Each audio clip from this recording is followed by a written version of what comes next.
Alhamdulillah. Alhamdulillahilladzi anzala al-Qur'ana hudan lin-nas wa bayyinatin minal huda wal furqan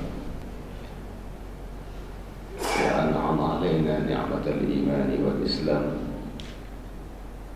wa syarrafana bi syahri ramadan. Asyhadu an la ilaha illallah wahdahu la syarika lah, al-malikul haqqul mubin, wa asyhadu anna sayyidana Muhammadan abduhu wa rasuluh as-sadiqul wa'dul amin. Allahumma salli wa sallim wa barik ala sayyidina Muhammad sayyidil awwalin wal akhirin wa ala alihi wa ashabihi ajma'in, amma ba'd.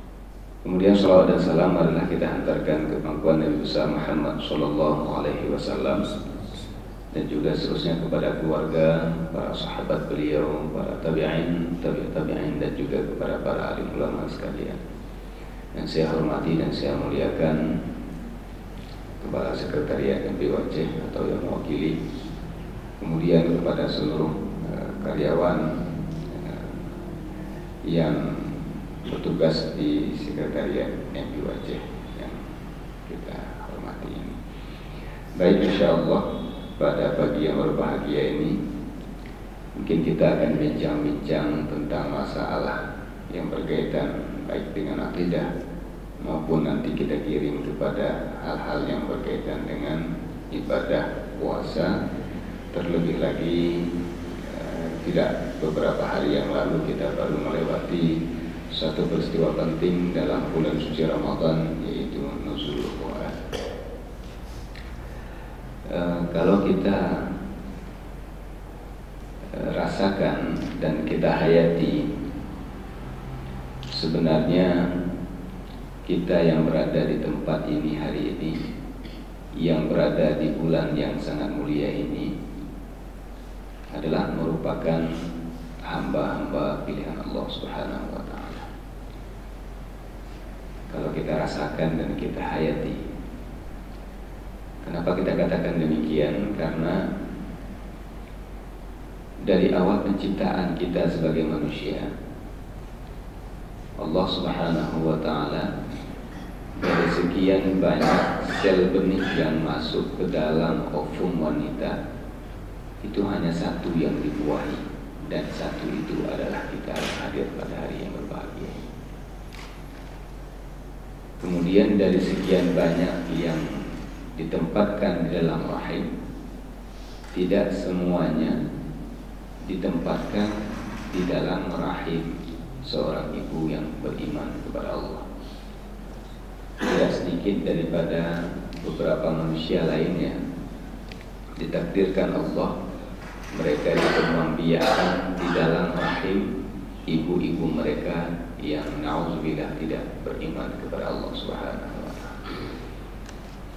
Ketika kita dipilih oleh Allah untuk ditempatkan di dalam rahim seorang ibu kita yang beriman kepada Allah, ini adalah merupakan sebagai pertanda kita merupakan hamba-hamba pilihan Allah Subhanahu wa ta'ala. Kemudian dari sekian banyaknya hamba yang telah dipilih oleh Allah, diberikan nilai-nilai keimanan dalam dirinya. Tidak semua orang yang beriman mampu melakukan perbuatan ibadah, sehingga kita sering mendengar bahwa sebagian daripada orang yang beriman kepada Allah, mereka juga melakukan perbuatan maksiat. Alhamdulillah, kita mudah-mudahan di samping beriman kepada Allah, kita senantiasa memanfaatkan waktu yang ada untuk beribadah kepada Allah. Mudah-mudahan kita tergolong kembali dalam mukmin muti, mukmin yang melakukan ibadah taat kepada Allah Subhanahu wa ta'ala. Kembali kita dipilih oleh Allah. Di satu sisi kita beriman kepada Allah, dan di sisi yang lain dengan keimanan yang merupakan amanah Allah, kita mampu menjalankan rutinitas ibadah kepada Allah Subhanahu wa ta'ala. Kemudian ketika kita sudah tergolong dalam mukmin yang berbuat taat kepada Allah, tidak semua mukmin yang berbuat taat diberikan keistimewaan oleh Allah Subhanahu wa ta'ala. kembali kita ketika diberikan kesempatan untuk hari ini, kita masih berada di dalam bulan suci Ramadan yang sangat mulia. Kembali Allah memilih kita dan kita termasuk hamba-hamba pilihan Allah. Coba ibu bapak bayangkan, tidak sedikit daripada rekan-rekan kita, saudara-saudara kita, yang barangkali mereka terlebih awal dipanggil oleh Allah Subhanahu wa Ta'ala. Mereka tidak menjumpai kehadiran bulan suci Ramadan, bulan yang sangat mulia, bulan yang penuh dengan berbagai keberkahan, bulan di mana Allah membuka seluruh pintu-pintu surga, bulan di mana Allah mengunci semua pintu-pintu neraka. Bahkan di bulan Ramadan, semua syaitan-syaitan dibelenggu oleh Allah Subhanahu wa Ta'ala. Maka ini adalah merupakan sebuah bulan yang sangat istimewa sekali, dan ini diberikan kepada kita yang hadir pada hari yang berbahagia. Maka ketika ini sudah semua Allah berikan, mulai dari penciptaan awal kehidupan kita, sehingga kita ditakdirkan sebagai orang yang beriman kepada Allah Subhanahu wa Ta'ala. Kemudian kita terus diberikan berbagai keistimewaan demi keistimewaan lainnya. Akhirnya kita berada dalam bulan suci Ramadan. Maka sadarkah kita dengan seluruh pemberian Allah Subhanahu wa Ta'ala? Sadarkah kita dengan berbagai nikmat yang telah Allah berikan ini? Sehingga kita coba bayangkan dalam satu sejarah, dalam satu kisah, ketika pada masa Nabiullah Isa alaihissalam, beliau bertemu dengan umat beliau yang telah beribadat dalam sebuah batu yang cukup besar. Jadi itu rupanya sudah 700 tahun umat daripada Nabi Isa ini beribadat dalam sebuah batu Sakhratun Azimah yang cukup besar, di mana dengan kudrah dan iradah Allah, dalam batu tersebut ditumbuhkan sebatang pohon apel yang menjadi makanan beliau selama 700 tahun lamanya. Umat Nabi Isa ini, bertemulah beliau dengan Nabi Isa alaihissalam. Betapa bangganya Nabi Isa ketika itu. Kita pun cukup bangga, mungkin saya juga cukup bangga kalau ada karyawan yang mau komitmen dengan segala bentuk kegiatan hingga 700 tahun seperti itu. Kebanggaan Nabi Isa alaihissalam terasa. Namun akhirnya Allah turunkan firman-Nya kepada Nabi Isa, "Wahai Isa, ibadah umatmu 700 tahun lamanya tidak melakukan apapun maksiat, akan berada dalam satu batu yang terasing seperti itu, tidak jauh lebih baik dibandingkan daripada ibadah umat Nabi Muhammad sallallahu alaihi wasallam hanya dengan mengucapkan satu kali saja, Subhanallah walhamdulillah wa la ilaha illallah Allahu akbar wa la haula wa la quwwata illa billahil aliyyil azim." Satu kali kita ucapkan tasbih itu rupanya jauh lebih baik dari 700 tahun ibadahnya umat Nabi Isa. Pernah enggak kita duduk membaca Subhanallah walhamdulillah wa la ilaha illallah Allahu akbar wa la haula wa la quwwata illa billah? Pernah. Allah telah memberikan berbagai bonus demi bonus kepada kita semua. Kita menjadi umatnya Nabi Muhammad sallallahu alaihi wasallam. Artinya kita memang betul-betul umat terbaik. Sehingga Allah mengabadikan dalam Al-Quran, "Kuntum khaira ummatin ukhrijat linnas." Kamu sebenarnya adalah umat yang paling baik yang dilahirkan dalam kalangan manusia. Persoalannya, kita sadar nggak menjadi khaira umat yang terbaik? Sehingga dalam satu hadis qudsi Allah berfirman, laulaka ya Muhammad lama khalaqtul aflak." Kalau bukan karena kamu wahai Muhammad, Allah mengulangi lagi, kalau bukan karena kamu wahai Muhammad, lama khalaqtul aflak, aku sungguh tidak akan menjadikan alam semesta ini. Artinya Allah mengkaitkan penciptaan alam semesta di atas kelahiran ataupun kewujudan daripada Nabi besar Muhammad sallallahu alaihi wasallam. Ketika kita dilahirkan sebagai seorang mukmin yang beriman kepada Allah Subhanahu wa taala, dan kita dilahirkan juga menjadi bagian daripada umat Nabi Muhammad sallallahu alaihi wasallam, maka Karena Musa pernah mengatakan, seandainya aku bisa menjadi umatnya Nabi Muhammad SAW. Artinya Nabi Musa yang sudah menjadi seorang rasul pun berandai-andai untuk menjadi umat Nabi Muhammad. Maka kita berada dalam bulan suci Ramadan, di mana Ramadan tidak diberikan oleh Allah kepada umat-umat sebelumnya. Kalau puasa, umat sebelumnya juga melaksanakan puasa. Ya ayyuhalladzina amanu kutiba alaikumusiyam kama kutiba alal ladzina min qablikum la'allakum tattaqun. Umat sebelumnya juga melaksanakan ibadah puasa. Tapi bedanya antara umat Muhammad dengan umat-umat sebelumnya adalah kita diberikan syahrul Ramadan, yaitu bulan suci Ramadan. Sehingga jelas Rasulullah mengatakan dalam satu hadis, "Lau ta'lamu ummati ma fi Ramadan, latamannau an takuna sanatu kulluha Ramadan." Sekiranya umatku tahu apa sih yang terdapat dalam bulan suci Ramadan. Ya, kalau kita tahu apa saja yang terdapat dalam bulan suci Ramadan ini, ya, ketika pintu surga dibuka oleh Allah, ketika pintu neraka dikunci oleh Allah, ketika syaitan dibelenggu oleh Allah, ya, ketika amal ibadah kita dilipat gandakan oleh Allah, tidur pun kita dalam bulan suci Ramadan dianggap sebagai sebuah ibadah oleh Allah.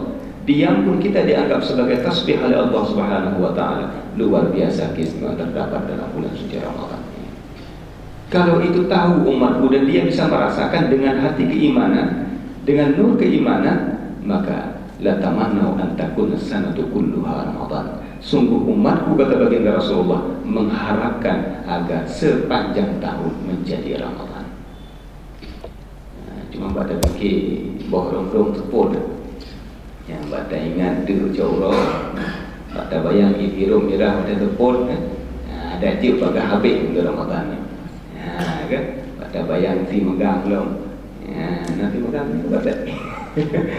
Jadi pada bayang-bayangnya, sehingga ketika kita membayangkan ya keinginan nafsu dan sebagainya, inilah yang membuat kadang-kadang kita merasa agar Ramadan pun cepat berlalu. Ya. Tapi kalau kita mengukur dengan keimanan, nah disinilah para ulama menekankan, tanamkan keimanan. Maka dengan keimanan ini kita akan cinta kepada ibadah dan tentunya cinta kepada Allah Subhanahu wa taala. Ibu bapak sekalian yang saya muliakan, demikian besarnya hikmah yang terdapat di dalam bulan suci Ramadan ini. Maka marilah kesempatan yang ada dalam bulan suci Ramadan ini, mari kita pergunakan kesempatan ini.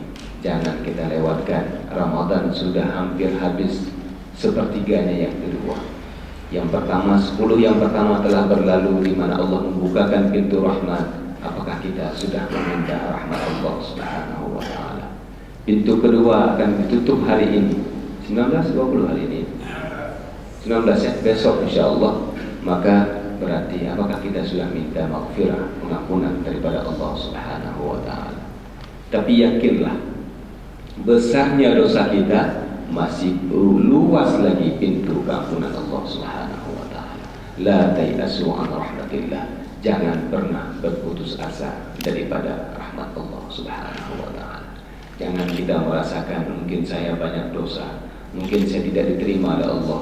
Jangan pernah merasa putus asa. Kenapa? Karena jelas Rasulullah menyatakan besarnya dosa hamba, maka sebenarnya lebih luas pintu keampunan Allah Subhanahu wa taala. Mari kita gunakan kesempatan ini. Terlebih lagi ketika Allah memilih bulan Ramadan sebagai bulan di mana Allah menurunkan Al-Quran Al-Karim. Al-Quran jelas, Syahrul Ramadan alladzi unzila fihi Al-Quran hudan linnas. Al-Quran itu menjadi petunjuk. Dalam satu hadis Rasulullah mengatakan, taraktu fikum amrayn. Aku tinggalkan padamu wahai umatku dua perkara. Lau tamassaktum bihima lam tadillu abada. Kalau kamu berpegang dengan keduanya, kamu pasti tidak akan pernah sesat sepanjang masa. Itulah Al-Quran dan Sunnah Rasulullah SAW. Artinya Al-Quran jelas merupakan kalamullah dan dia akan bisa memberikan petunjuk kepada kita. Kalau Imam Syafi'i dalam sejarahnya, beliau mengkhatamkan Al-Quran di siang hari sekali khatam, malamnya sekali khatam selama bulan suci Ramadan. Artinya 30 Ramadan Imam Syafi'i mampu mengkhatamkan 60 kali Al-Quran Al-Karim. Nah, kita kira-kira berapa kali khatam Al-Quran? Ramadan sudah 19, berapa kali sudah khatam? Ini saya sudah tanya sama Abi Hasbi nanti. Jadi berapa kali kita khatam? Maka sekurang-kurangnya khatamkanlah Al-Quran walau hanya 1 kali dalam bulan suci Ramadan, sekurang-kurangnya. Ini adalah sebagai sebuah pemaknaan daripada kita. Ketika Allah memilih bulan Ramadan ini sebagai bulan di mana Allah menurunkan Al-Quran, sebagai sebuah pertanda terlalu istimewa sekali bulan suci Ramadan ini. Kalam Allah ketika kita mengkaji dalam konteks ketauhidan adalah merupakan sifat yang azali, yang qadim, serta yang sangat suci bagi Allah Subhanahu wa ta'ala. Tidak semua manusia diberikan kesempatan untuk bisa langsung mendengar kalam Allah. Yang telah diberikan di dunia hanya kepada Nabiullah Musa alaihissalam. Wa kallamallahu Musa taklima. Dan hanya Nabi Musa lah yang sudah pernah langsung berdialog atau memahami kalam Allah Subhanahu wa ta'ala.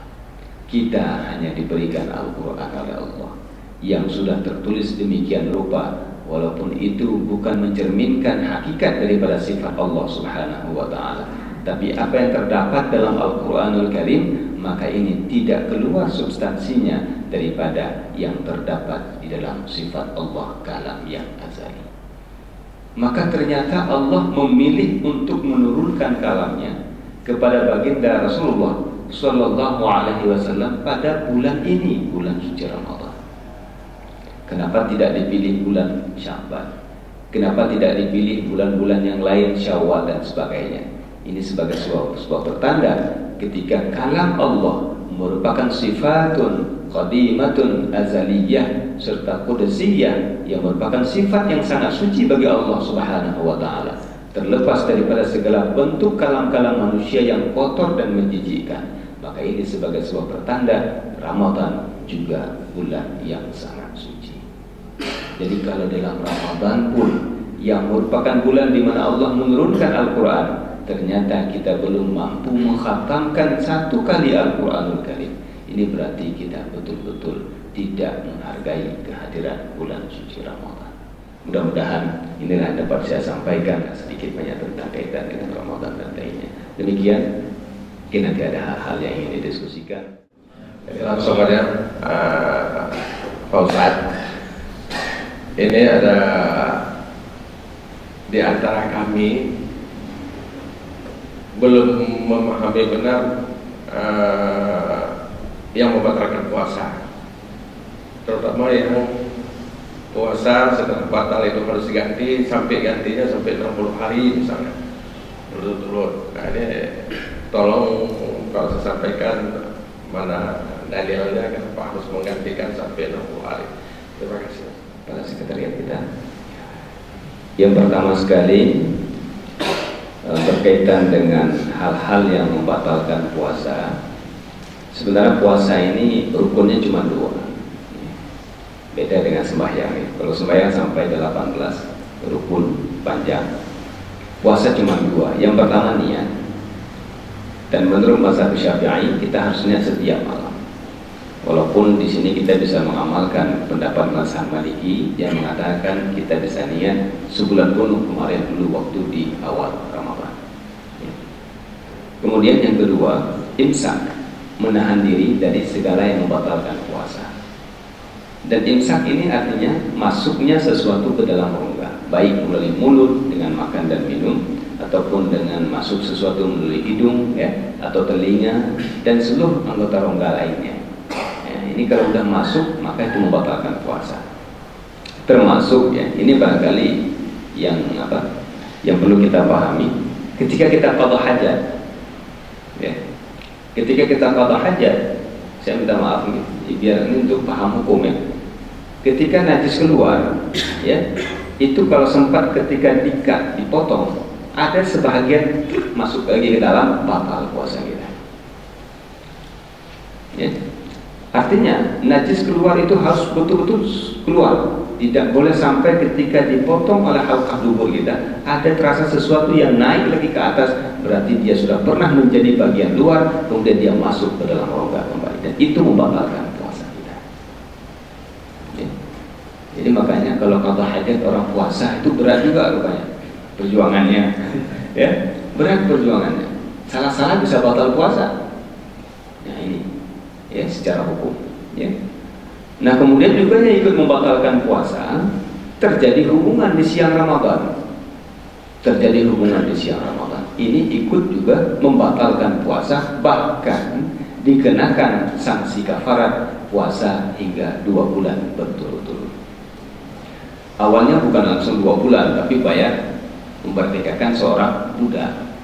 Namun kita mungkin hari ini tidak ada lagi budak. Dan hadisnya adalah kisah daripada seorang badui ketika itu pada masa baginda Rasulullah, ya, beliau terlanjur melakukan hubungan di siang Ramadan karena pada awal-awal Islam itu belum banyak paham lagi. Akhirnya bertemu dengan Rasulullah, bertanya dengan Rasulullah, ya Rasulullah bagaimana saya terlanjur melakukan hubungan dengan istri saya di siang Ramadan, ya.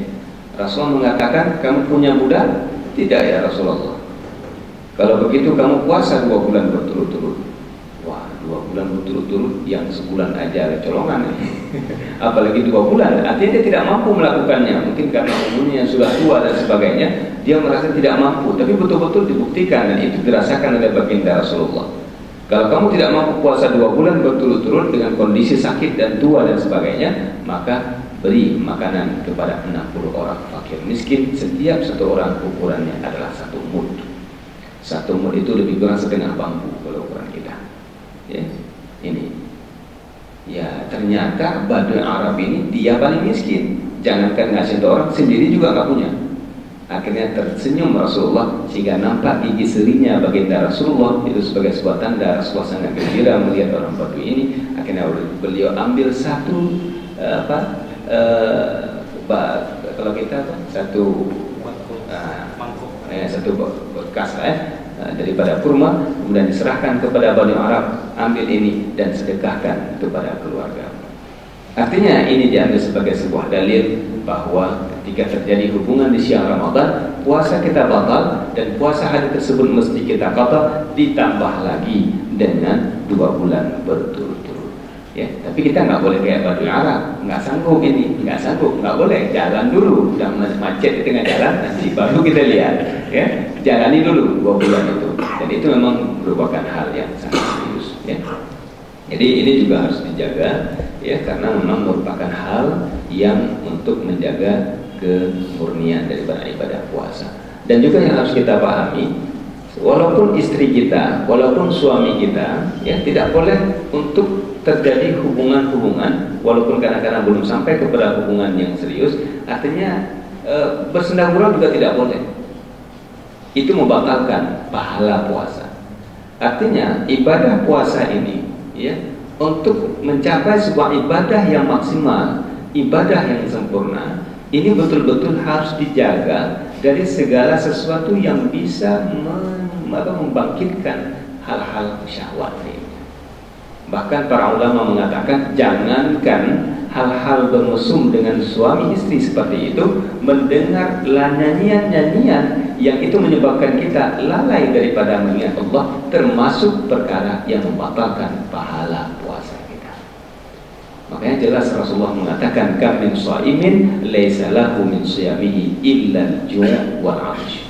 Berapa banyak orang puasa kata Nabi, tapi ternyata dia tidak mendapatkan apapun dari ibadahnya, melainkan hanya lapar dan dahaga. Jadi mudah-mudahan kita bisa menjaga, walaupun puasa tinggal 10 hari lagi ke depan, insya Allah, siapa tahu pada 10 hari ini pintu ridha Allah terbuka lebar, pintu rahmat Allah terbuka lebar, maghfirah Allah terbuka lebar. Bahkan Allah telah menyatakan bahwa pada 10 yang terakhir dibuka pintu itsqum minan nar, kemerdekaan dari api neraka. Akhir tadi ada keutamaan yang pernah kami dengar bahwa Rasulullah sangat mengutamakan ibadah di 10 hari terakhir. Nah, apa yang dimaksud dengan keutamaan yang dilakukan Rasulullah yang bisa kita teladani? Dan kemudian dalam 10 hari terakhir ini ada disebut juga dengan malam Lailatul Qadar. Apa malam Lailatul Qadar dan bagaimana mendapatkannya? Ini malam Lailatul Qadar ini memang malam perjuangan ya. Ada satu riwayat mengatakan Allah memberikan kepada kita umat Muhammad 5 malam yang punya keistimewaan. 5 malam. Yang pertama 2 malam hari raya, dan itu kita tahu, malam 1 Syawal dan malam 10 Zulhijjah. Itu malam yang sangat istimewa untuk dilaksanakan ibadah. Kemudian 9 Zulhijjah, ya, terutama sekali bagi orang yang sedang wukuf di Arafah, itu juga merupakan malam yang sangat istimewa sekali. Kemudian yang keempat nisfu Sya'ban, yang telah kita lewati pada 15 Sya'ban yang lalu. Itu adalah merupakan malam Bara'ah, di mana Allah memerdekakan begitu banyak orang yang sebenarnya sudah wajib masuk ke dalam neraka. Dan 1 malam lagi, itulah Lailatul Qadar. 4 malam yang lain ini diberitakan kepada kita. Kapan nisfu Sya'ban kita semua tahu. Kapan malam lebaran, hari ini sudah tahu kapan lebaran. Kapan malam 9 Zulhijjah, sudah tahu kita sekarang ini. 10 Zulhijjah juga kita sudah tahu. Tapi untuk 1 Lailatul Qadar dirahasiakan oleh Allah Subhanahu wa ta'ala.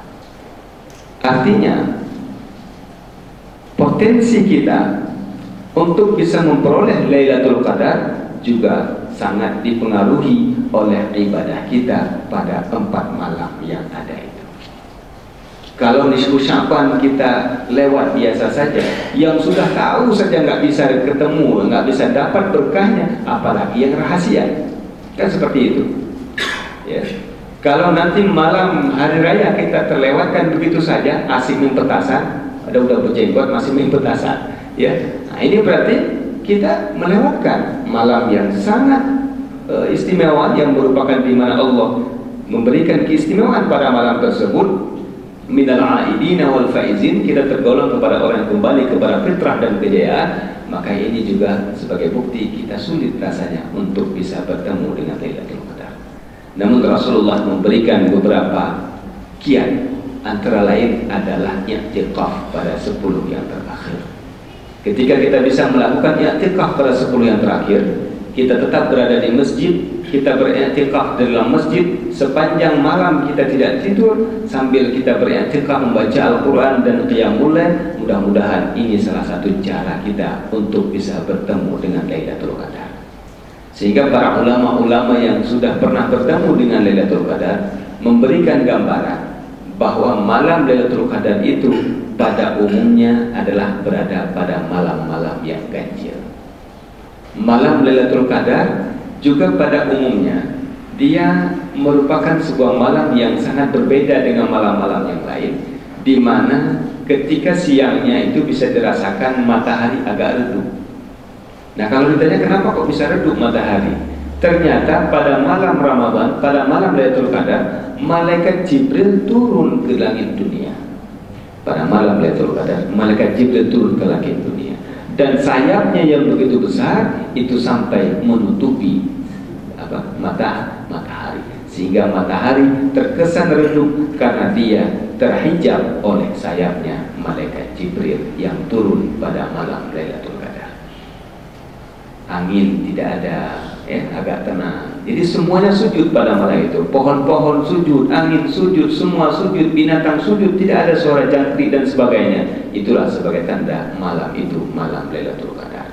Ya, yang kadang-kadang ironisnya kita yang manusia yang sebenarnya itu diberikan untuk kitanya yang tidak sujud. Makanya mungkin kita sarankan tidurnya sambil sujud aja. Ya. Tidurnya 10 akhir itu sambil tidur aja, sambil sujud aja. Mudah-mudahan kebangun, sujud terus. Jadi lain nggak ada cara. Atau itulah caranya i'tikaf di masjid kita, insya Allah dengan beriktikaf sambil membaca Al-Quranul Karim, mudah-mudahan kita bisa menghidupkan malam Lailatul Qadar. Jelas Lailatul Qadar lebih baik dari 1000 bulan. Kalau setahun itu 12 bulan, berarti 1000 bulan lebih kurang 80 tahun sekian. 80 tahun, umur kita saja meninggal rata-rata 63 tahun. Jadi satu malam kita ibadat Lailatul Qadar itu bahkan melebihi daripada jatah umur kita sendiri. Maka mudah-mudahan kita masih diberikan oleh Allah sebuah nikmat yang paling besar, dipertemukan dengan malam Lailatul Qadar. Ya. Amin insyaallah.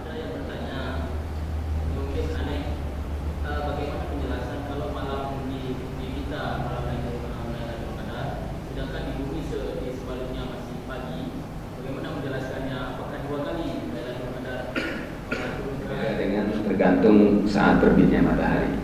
Barangkali siang di kita di Indonesia, tapi di Amerika sekarang lagi malam. Ini juga pernah ditanyakan oleh beberapa orang daripada kalangan para ulama. Maka para ulama memberikan sebuah gambaran, Lailatul Qadar itu adalah merupakan sa'ah mustajabah, sama seperti sa'ah mustajabah yang ada pada hari Jumat. Artinya dia tidak tentu kapan adanya, bisa pagi, bisa siang, bisa antara dua khutbah dan seterusnya, ya. Maka demikianlah perbandingan Lailatul Qadar.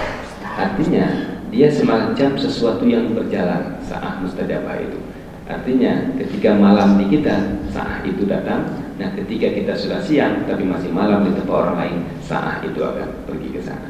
Jadi tidak ada persoalan, ya, bukan dua kali Lailatul Qadar, tidak, tetap sekali, ya. Tetapi dia berpindah-pindah mengikut sa'ah mustajabah yang Allah berikan untuk Lailatul Qadar. Namun ketika itu terdapat bagi kita misalnya di Indonesia pada siang, pada malam ini kita berada di malam Lailatul Qadar, walaupun di Amerika masih siang, dan dia berjalan terus sampai ke sana, ya, seperti itu. Artinya ketika di Amerika waktunya malam barulah hadir sa'ah mustajabah tersebut, ya. Jadi tidak ada masalah. Seperti orang sholat Jumat, di kita lagi sholat Jumat, tapi di Arab Saudi mungkin lagi sholat duha. Apakah di Arab Saudi tidak ada waktu mustajabah di antara dua rukun khutbah? Tetap ada. Tapi yang ada di Indonesia mengikut waktu di Indonesia, yang ada di Arab Saudi mengikut waktu yang ada di Arab Saudi, yang ada di Amerika mengikut waktu yang ada di Amerika. Ini tidak ada masalah, karena ini adalah merupakan pemberian Allah. Artinya Allah bukakan istijabah doa, Allah bukakan lipat gandakan pahala ibadah, dan itu diberikan pada malam Lailatul Qadar, yaitu malam di mana Allah memberikan keistimewaan. Assalamualaikum warahmatullahi wabarakatuh. Waalaikumsalam. Abu yang kami muliakan, perintah puasa itu jelas ya, dalam Al-Baqarah ayat 83 kan. Kalau kita mundur ke ayat sebelumnya itu ada juga yang sama konteksnya. Ya ayyuhalladzina amanu kutiba alaikumus qisas. Nah, pertanyaan saya, apakah kekuatan ayat ini sama dengan perintah puasa? Kalau misal sama, kenapa kurang populer ayat ini? Kisah sama dia. Baik, terima kasih. Ayat puasa juga terdapat dalam Al-Quran, ya, jelas dalam surah Al-Baqarah ayat 183. Kemudian juga di sana terdapat ayat yang memerintahkan kita untuk melaksanakan qisas, ya. Tapi yang menjadi pertanyaan, kenapa ketika bicara qisas sepertinya kurang populer, ya? Kenapa puasa? Ya, ini mungkin banyak disampaikan, ya. Atau bukan hanya puasa, barangkali sholat dan lainnya. Yang pertama sekali, ini memang menjadi sebuah fenomena di tengah-tengah kehidupan kita, ya. Karena juga dalam Al-Quran Allah pernah mengingatkan bahwa kita jangan sampai menjadi orang-orang yang hanya beriman dengan sebahagian kitab, wa yakfuruna bi ba'd, dan kita kufur dengan sebahagiannya yang lain. Ya. Artinya kita harus ulu-ulu fisil nikafah. Kita harus masuk dalam Islamnya secara keseluruhan. Ya. Jangan karena ketika bicara kisas, karena dia bicara punishment, bicara sanksi hukuman, kita terkesan alergi. Ya. Karena itu berkaitan dengan punishment, ya. Itu berkaitan dengan sanksi, berkaitan dengan kisas yang bisa menghilangkan nyawa dan sebagainya. Ya. Inilah barangkali yang hari ini, ya, terjadi sebuah perbincangan, sehingga kalau ditinjau dari segi kebijakan negara-negara Eropa lainnya misalnya, mereka paling anti dengan pemahaman kisas yang ingin diterapkan oleh negara-negara Muslim. Padahal Allah dalam Al-Quran juga telah menjelaskan innamal hayatu fil qisas, ya. Sesungguhnya kehidupan itu terdapat pada kisah sebenarnya. Artinya kalau ada orang yang melakukan pembunuhan kepada orang lain, ya, kemudian dia diterapkan kisahnya, maka itu akan menjadi penghambat bagi orang lain untuk melakukan hal yang serupa. Sehingga pada kisah itulah sebenarnya terdapat kehidupan. Kalau dilihat secara zahir, kok pada kisah ada kehidupan? Kisah kan mematikan, tapi sebenarnya mati yang diambil kisahnya, tetapi untuk orang lain ketika itu dijadikan sebagai sebuah tauladan, sehingga dia tidak berani melakukan perbuatan yang serupa, maka insya Allah dengan diterapkannya kisas akan berlanjutnya sebuah kehidupan yang lain. Namun kita lihat hari ini, ya, dengan punishment ataupun sanksi hukuman yang terapkan dan negara-negara Western, negara-negara Barat dengan penjara dan sebagainya, tidak pernah juga mengurangi tingkat kriminalitas di tengah-tengah masyarakat. Bahkan kriminalitas, pembunuhan dan sebagainya terus terjadi. Orang tidak merasa takut karena paling-paling hanya diancam dengan hukuman penjara. Dan itu juga kadang-kadang ada yang lebih senang hidup di penjara ketimbang hidup di luar penjara. Jadi inilah barangkali tingkat keimanan kita hari ini yang belum lagi masuk ke dalam Islam ini secara kafah, secara keseluruhan. Dari seluruh aspek kita harus beriman kepada Islam, kita harus beriman kepada perintah Allah dari seluruh aspek dan dimensi. Jangan hanya ketika itu menguntungkan maka kita berkoar-koar kepada Islam. Tapi ketika kita dituntut untuk menjalankan segala sesuatu yang memberatkan dalam kehidupan kita, kita kadang-kadang mundur daripada menerapkannya. Jadi ini barangkali memang butuh kepada sosialisasi kita bersama. Kita tidak perlu takut dengan penerapan jinayat, tidak perlu takut dengan penerapan qisas, karena kita tidak melakukan. Ya, kita tidak melakukannya. Kenapa kita mesti takut? Kan seperti itu. Ya, yang takut bagi yang memiliki potensi untuk melakukan. Kita tidak perlu takut dengan hukuman zina, misalnya dirajam dan sebagainya, karena kita memang tidak pernah berniat pun untuk melakukan perbuatan yang kotor tersebut. Artinya, yang takut ini menjadi sebuah tanda tanya besar, question mark, ada tanda tanya besar di sana. Kenapa kita merasa takut untuk menerapkannya, sementara kita jelas sebagai seorang mukmin tidak akan pernah melakukan perbuatan tersebut. Artinya hukum diterapkan bukan untuk memang dilaksanakan, tetapi hukum diterapkan dari awal untuk mencegah orang agar tidak melakukannya. Namun kalau sudah dilakukan, ya tetap harus diaplikasikan. Maka di sini sebenarnya ada 3 hal. Yang pertama edukasi, ada bimbingan pendidikan. Kemudian setelah adanya edukasi, kita memberikan pencerahan, sosialisasi dan sebagainya, ada regulasi.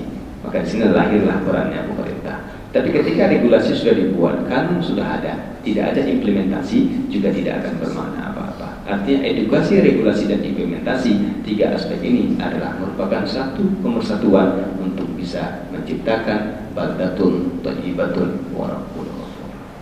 Jadi demikian barangkali. Singkat saja Bu. Tapi waktu mungkin hampir berakhir. Rika? Sedikit saja Bu. Saya sangat khawatir dan sangat menyentuh apa yang kita baca selama ini di internet, yaitu ada satu negara yang melarang umat muslim itu berpuasa. Itu negara, bukan dari larangan pribadi tetapi dari institusi negara. Dan ini terjadi di negeri minoritas muslim.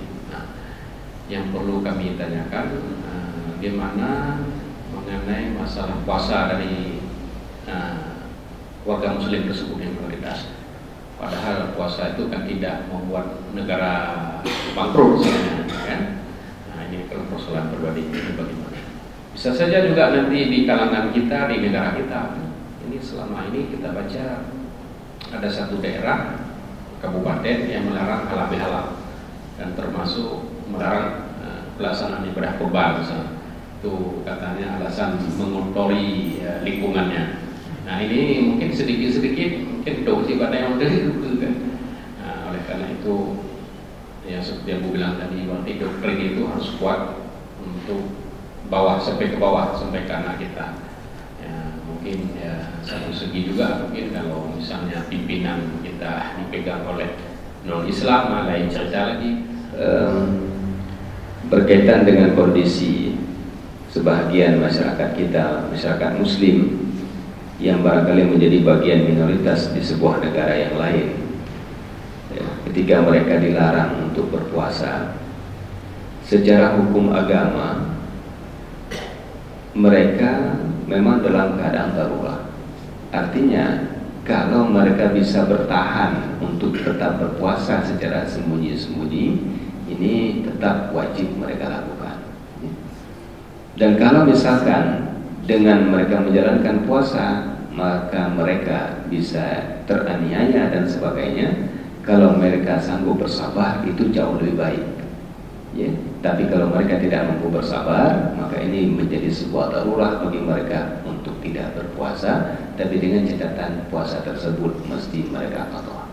Mungkin pemerintah tersebut akan konsentrasi kalau namanya bulan Ramadan, tapi kalau bulan-bulan yang lain mungkin mereka tidak begitu open.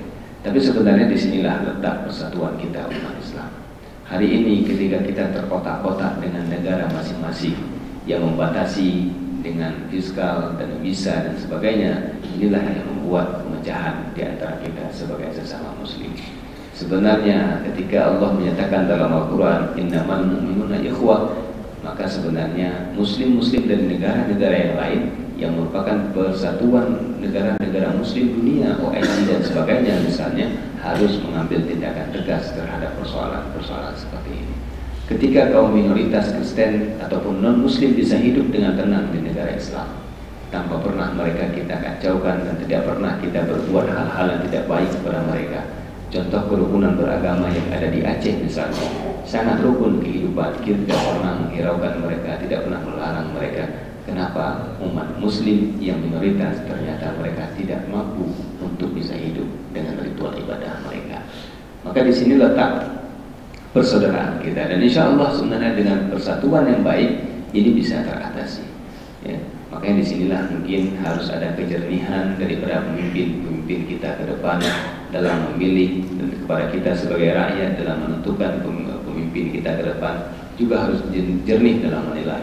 Artinya kita tidak hanya melihat secara ukuran duniawi, tapi kita harus mempertimbangkan kebijakan-kebijakan yang akan mereka terapkan dalam kehidupan kita beribadah kepada Allah Subhanahu wa taala.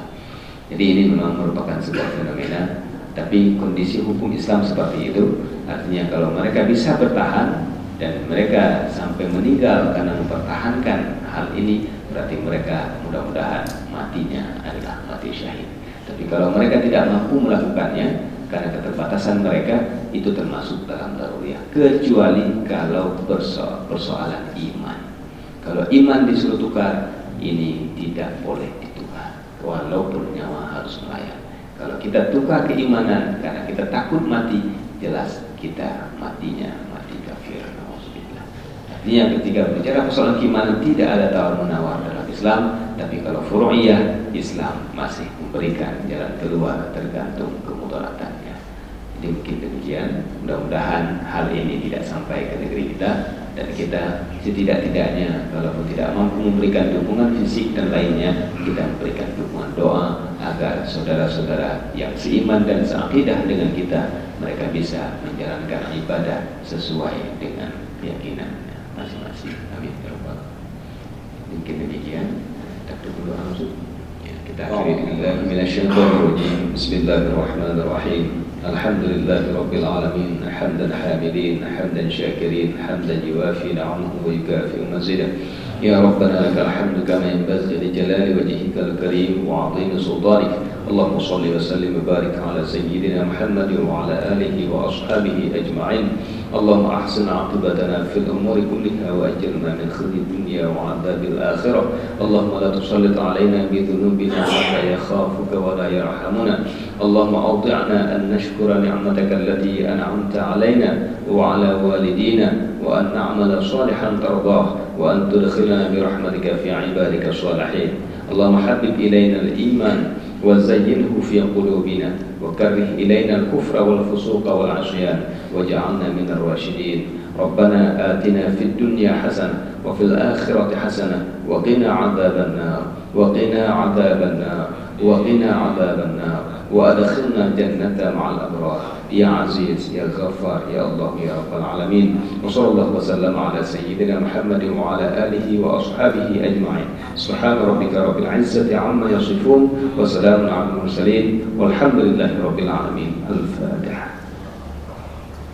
أعوذ بالله من الشيطان الرجيم.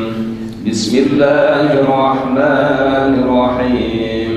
الحمد لله رب العالمين. الرحمن الرحيم. مالك يوم الدين. إياك نعبد وإياك نستعين. اهدنا الصراط المستقيم. صراط الذين أنعمت عليهم غير المغضوب عليهم ولا الضالين آمين صلى الله على سيدنا محمد صلى الله عليه وسلم صلى الله على سيدنا محمد صلى الله عليه wasallam. Demikian, lebih dan kurang saya mohon diperbanyak maaf atas keterbatasan dan kekurangan. Wallahul muwaffiq ila aqwamit thoriq. Assalamualaikum warahmatullahi wabarakatuh.